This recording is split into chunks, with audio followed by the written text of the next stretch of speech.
Hey guys, this is Gaijin Hunter and welcome back to another episode of Unscripted. This is a type of podcast-like video where I don't worry about trying to edit together tons of video to match what I'm talking about, and I just allow myself to sort of ramble on and talk in detail about anything and everything I want to.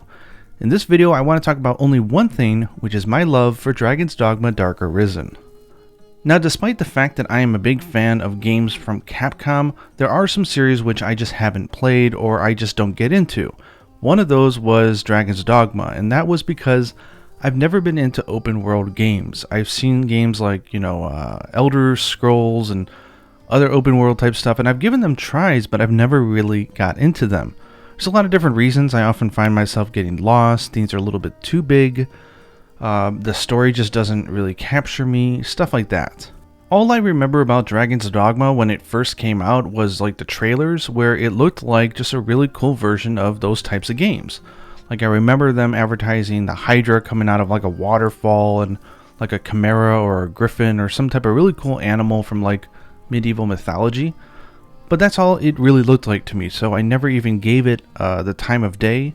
And I never paid attention to it until last year when the game Dark Arisen, which is the game and the DLC, which is fantastic, all wrapped into one, was re-released on the Nintendo Switch. I was hooked up with a review copy from Capcom Europe. I think he realized that I probably would like the game, so he hooked me up with a copy and said to try it out. And honestly, my life has been changed. I've played the game now, I've beaten it, so to say, like from the beginning to the end boss. 10 times now. I've done it on Switch multiple times. I've done it just recently over the last week on Xbox One. And it's just one of my top favorite games of all time. Now, I wish someone at the time would have just told me, hey, imagine a game like an open world medieval game like Dark Souls. Add that in with like Monster Hunter mechanics, Devil May Cry, and Shadow of the Colossus. That's Dragon's Dogma. Like if you would have told me that, I would have bought in the game originally and played it. But all I thought it was an open world game. Now there's so many things to talk about it, so I think I'll just try to jump into each one of the parts of the game one by one, and hopefully that'll give you an understanding of why I'm so addicted to this game and why I love it. I guess the first thing that would come would be the action, the gameplay, which is amazing. Like you would normally think like these type of open world like medieval games, it's like a shield and a sword, it's hack and slash, it's kind of slow. And indeed, that's how the game starts.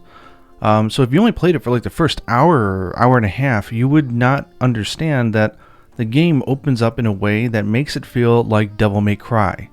Like the amount of moves that you get for each of your sort of classes, your vocations, the mixing and matching you can do with them, just the amount of the pace of the combat and just how furious and stylish it is, it feels really like DMC. But it also has mechanics like Monster Hunter where it's tied to stamina. Things are very deliberate. The enemies are super telegraphed.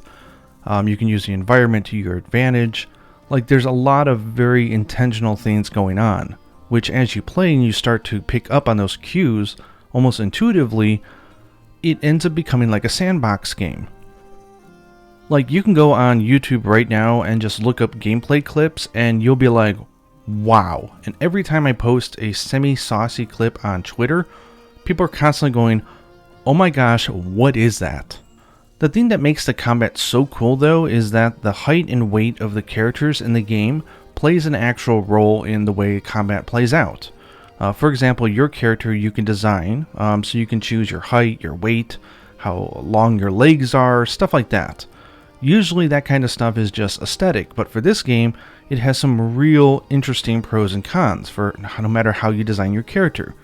For example, if you are a larger or taller guy, your hitboxes where you can hit enemies is much taller. So for example, you have a group of harpies that are above your head trying to claw at you. If you're a tall character, you can just whack them.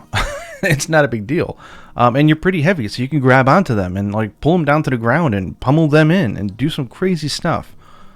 Meanwhile, if you're a shorter character or if you're lightweight, you won't be able to reach them. So maybe you'll need to rely on jumping aerial attacks or using a bow. The enemies can grab you, and if you're light enough, they can like literally pick you up 20 feet into the air and try to drop you or bring you into weird areas. So you really have to consider the physicality of your character when you go into combat. I traditionally like to play as a very skinny, very short girl. That's just the play style that I like. So I can run really fast. My stamina consumption is much lower than that of a larger character. I can get underneath dragons really easily. So if they have like a weak spot on their chest, I can run right underneath them and just start whacking away. I can jump and climb on monsters really fast. And do a lot of things that I can't do if I was playing a larger character. And on the other end, like seriously, like the gameplay is just really interesting in how you learn not only how to do the combat and all the different moves and sort of customizing them to make your own play style, but also your character's physicality. And I can't stress how cool that is, that they managed to put that in a game in a way that feels natural and interesting. One of the other things I really love about the combat is the ability to grab onto and climb monsters. This is very obviously inspired by Shadow of the Colossus. Even it controls almost the same as well. So if you run up to a monster and you hit like the right trigger, you'll grab onto them. As long as you have stamina left, you can start like scaling their body. So if there's a Cyclops, you can like double jump, get on its back, climb up to its face and start whacking it in the eyeball and take it down right away. If there's a griffin, you can grab onto its tail and then just, climb up a bit and knock it down to the ground. There's all sorts of crazy, like, oh my god, did you see those moments that occur in this type of game? And I think those are the moments that make the game so exhilarating and worth playing. And honestly, anybody is going to get those moments if they just put in the time. As far as which playstyles, like which vocations I like the most, I definitely like the Ranger class the most. I love using a bow. I love all the different skills that it has for the bow. It can also use a dagger, but with some limited functionality. But you've got other classes which are really fun as well. Like the Magic Archer is a completely different class. The magic from the sorcerers is off the chart. Like really, like we're talking like summoning full tornadoes which take up the entire screen. It's just something to look into. And the good thing about this game, if you do decide to pick it up, is that you actually end up playing all the different vocations. Like you can go crazy if you really want to pick one vocation, figure out the best way to level it up, and only, make a very focused min-max character, and that's fine and that's fun. But you really don't have to worry about it. Honestly, once you get up to the max level and you get the highest gear in the game, you're going to be killing stuff so easily with anything that it really doesn't matter. It's just about stylish combat at that point. And again, this is what makes it feel like DMC, and it's no surprise because Itsuno-san is the director of Devil May Cry and he made Dragon's Dogma, so put one and one together and that's what you get. So if you play it, the idea is that you want to start a vocation. Let's say you want to be a fighter with a sword and a shield. That's cool, and as you level up and get points in that vocation, you'll unlock skills not only to customize that certain playstyle, but you also get these things called augments, which are sort of like armor skills in Monster Hunter, which can be applied to any other vocation you want. So for example, I think it's the warrior or fighter, I can't remember. There's one augment called Sinew, which allows you to carry a lot more items on you without it bearing your weight down, because the more you have on you, the heavier you become, and that affects your movement as well. So you can go ahead and earn that, and then switch over to a lighter class like a ranger or a strider, and all of a sudden you can carry a ton of items and still be nimble. So it's a game changer. There's a lot of different things that you can do. So yeah, get in there, try the different vocations. It's like Monster Hunter, see which playstyle works best for you, but eventually you're going to be going and playing all of them near the end game, just so you can earn points, unlock all the different augments, so you can then further customize your favorite classes. I guess that brings me to the next point, which is one of the most innovative features of this game, and I still have never seen anything like this before, which is the pawn system. So instead of giving you like just some, random fixed NPC character that you are adventuring with, you're given a pawn. Basically, it's an NPC character that you can design, just like your own character. They run based on AI, which you can adjust. You can say, okay, in this situation, I want you to do this. In this type of situation, I want you to act like that. And you can sort of customize the AI. You can dress them up with all the latest gear and all that kind of stuff. You can choose which vocations they are. It's basically like another player character, but you don't control them. But that's pretty standard, right? So the innovation comes here. When you make your pawn, which you get one of, every time you save the game, that pawn is uploaded to the server. At any time, you can go to these stones, which is sort of like a hub for all the different pawns in the game, and you can summon pawns made by other players. So you have a team of up to 4 people, so you got your character, your pawn, and then 2 more which you can recruit. So at any time you go in there and you say, okay, I am a ranger, I use a bow, my pawn is a fighter, he sort of balances it out. I don't have someone who can cure me, or I don't have a sorcerer. So you can go ahead and look at all the different sorcerers and mages that other players have created, and you can enlist them and they'll join your team. Cool thing is that as you use someone else's pawn, they'll earn points and level up, so when they go back home, so to say, to the host player, they get all those benefits. So there's a lot of, I think, incentive to make your pawns look interesting, to dress them up well, to give them good skills, to level them up, and they might get picked and they can get some extra cool points and some experience points, and that's always a good thing. Another crazy thing is that your pawn, because he's with you, or she, they gain knowledge of all the quests that you've done. So for example, if I've gone through half the game with my pawn, and then you rent my pawn, like you go in and you just say, okay, I want to recruit him, and he joins your team, if you go on a quest that I've already done with my pawn, he'll start giving you hints about what you need to do in order to complete that quest, or strategy tips, because they have knowledge of that quest. So it's just crazy. It's this idea of all these characters in this living hub, and this is all tied together narratively very well. That you can, it really creates a sense of community where you're sharing characters, you're sharing experience points. You can even give like a gift away to a pawn. You can equip them with one item and send them back. And you can still use your pawn as they're being rented out, so to say. So there's really no demerit whatsoever. Everyone it's opt-in, everyone has to do it. And it's just a really cool way to get players interacting indirectly. So story-wise, I won't really try. I try not to give any spoilers because obviously I've played the game many times. But the story is insane. Like, you'd think that it starts out all medieval. You got a dragon, you got a knight. You're trying to beat the dragon, save the world. You'd think it would be a standard story like that, but it quickly goes into like crazy realm, like bonkers. Like by the end of it, you've got stuff like, hydras and cyclopses and cockatrices and chimeras, banshees and dark bishops and, time jumping, like all sorts of weird stuff going on. Like, it's a really in-depth story that's very interesting. And I think the downfall of the game is the fact that it does absolutely zero hand-holding. It reminds me of past Monster Hunter games in this regard. So it doesn't tell you anything to do. And the amount of quests in the game versus the amount of quests that you're actually required to do is incredibly disproportionate. So you can complete the game only by doing, I'd say, less than a dozen quests. Like, there's only a few that you have to do. Everything else is just organic. You talk to a character, you go back to a town at a certain point, you might get a quest. There's certain points in the game in which a quest can be sort of, you can't get it anymore. Like, everything's moving and living in the world, so the more that you want to explore it, and the more that you want to interact, the more story you're going to get. I will say that if you play through the story, like, don't sweat if you didn't get all the quests, because most people don't. If you play through the whole game, I think you'll be so addicted that you'll easily go back through for a second and third sitting, and you can see everything that you missed. It's not a big deal. The new Game Plus mechanic is superb. The first time through the game may take you, I don't know, depends on how you play. It could take you 30 hours, who knows? Like, it could take you more or less. But your new Game Plus, I guarantee you can run through the game in probably 2 hours. Because you carry over your level, you carry over all your gear, all your items, all the shortcuts, everything that you've unlocked, and you get to go through the story again, and then just, do quests that you hadn't done before. So it constantly gets easier and easier every time you go through it. One of the things that goes with the no hand holding, which I really like about this game, is the amount of freedom that the game is willing to give you. It really does make it feel like a sandbox game.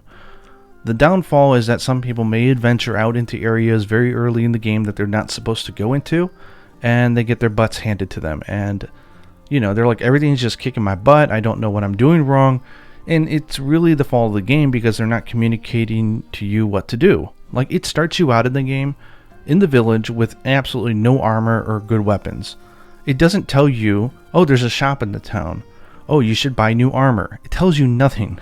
So, like, people can just, like, leave the town and start fighting, and they're literally just fighting naked. It's again, it reminds me of Monster Hunter older games in that regard.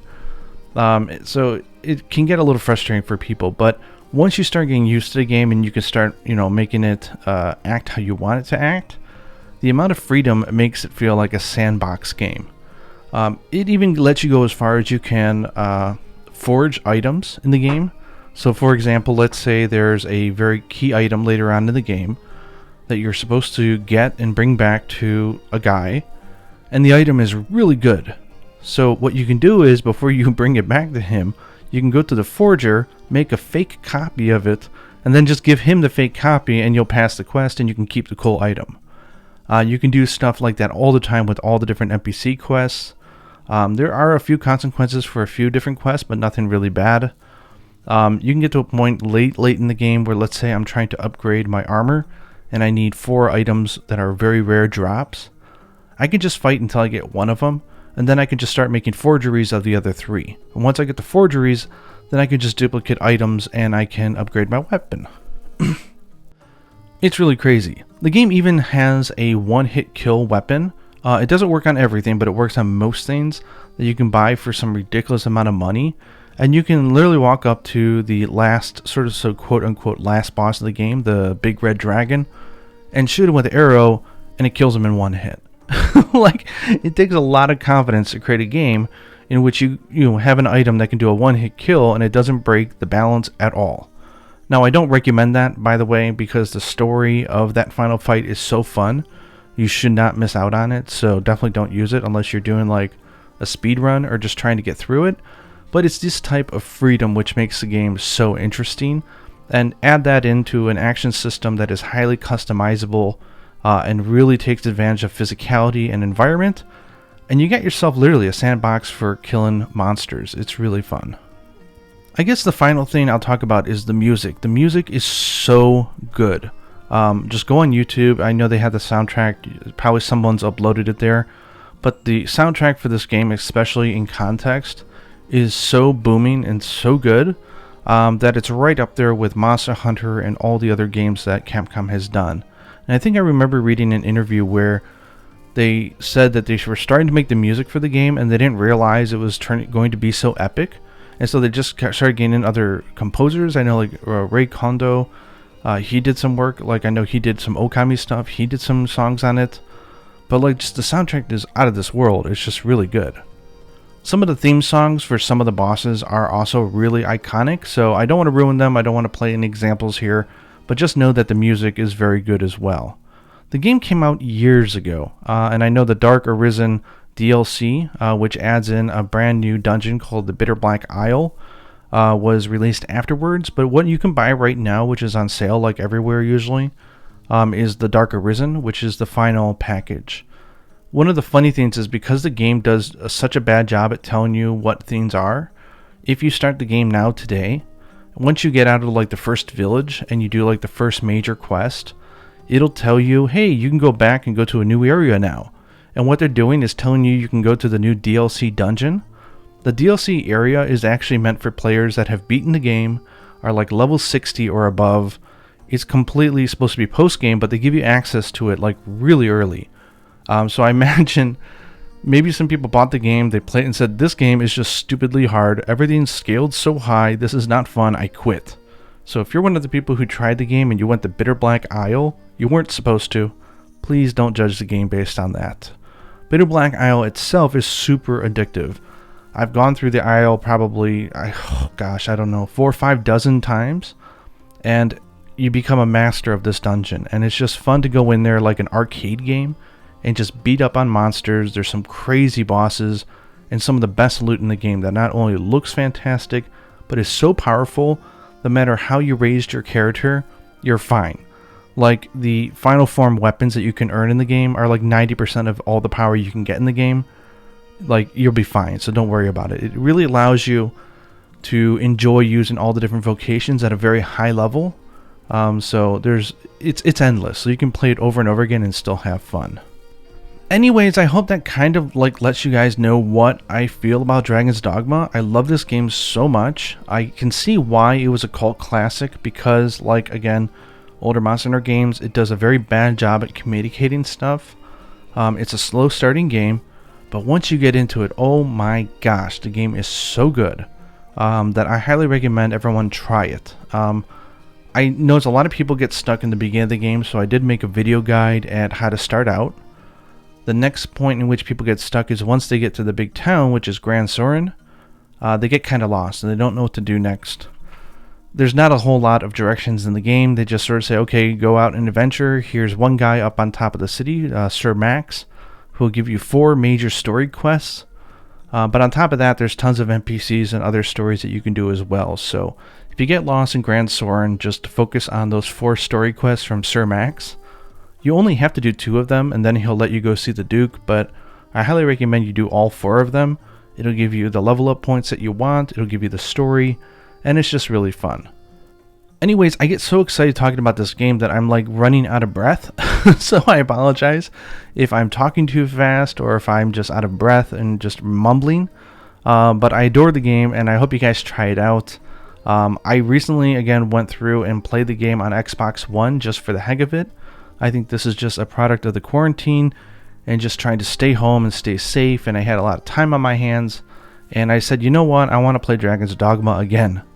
So I started from scratch on Xbox One. Because I knew all the tricks in the book and farming death and all those things, I was up to level 200 within like a day or two, because I know all those little cheat methods that you can do, and I'm still having fun. It's such a good game. It runs fantastic on both the Switch, Xbox, I'm sure PlayStation and PC as well. So it doesn't matter what platform you play it on, you're not getting a gimped experience on any of them. They're really good. Anyways, let me know down in the comments below. Have you tried Dragon's Dogma? If you did you stop playing? Was it not for you? Did you love it? I think everybody who plays it to the end, they seem to fall in love with the game and it becomes like a cult following. But there's a lot of people who get stuck in the beginning or the middle. So super curious. If you haven't tried it, please go on and online, check out some videos. And if it seems like it's up your alley, the game goes on sale like all the time. So just wait for it to go on sale and grab it. Yeah, and I hope you guys have fun. Anyways, I love Dragon's Dogma. Maybe I'll make some videos for my channel. I'm not sure. Things have been kind of busy, both with, you know, working from home and also being a single father. I have to pay a lot of attention to my daughter. I don't want to sacrifice family time so they can sit in my room trying to make stuff. So another reason why I chose podcast style for this video instead of fully edited. Anyways, hope you guys enjoyed this video, and until next time, happy hunting.